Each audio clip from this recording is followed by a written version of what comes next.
Welcome to today's slidecast. Today we're going to be covering the technical definition of quality control and how it applies to seafood processing. This is important to keep the integrity of a product and making sure it is safe for final consumers.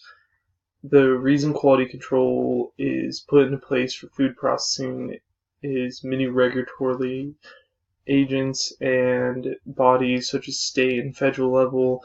So let us begin. Why is this important? As a food processor, you are required to adhere to your job description and make sure that the end product is always going to be safe for human consumption.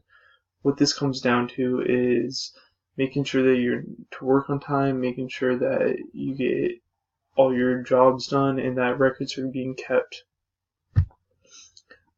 So with any quality control program, there's going to be a lot of regulatory bodies from state, federal level. The most important ones is going to be the Alaskan State Fish and Game if you're working in Alaska, or Washington Fish and Game, Idaho Fish and Game. Doesn't really matter where you are. These are the ones that make up the rules. They come up with the regulations and where you have to be at and where your standing is. A hazard analysis and critical control point plan consists of a flow diagram that says where the hazard is going to happen, the potential of it happening from chemical, biological, and physical. The hazard plan describes where the hazard is coming from. In order to control certain hazards, standard operating procedures need to be adhered to.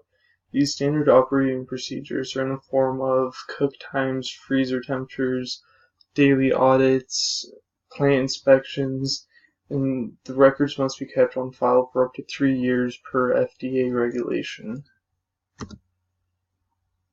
In conclusion, a safe and sound seafood product comes from employees following their job descriptions and following the standard operating procedures.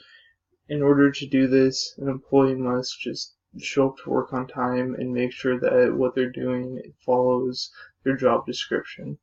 Thank you for listening today. I'm signing off. Have a good one.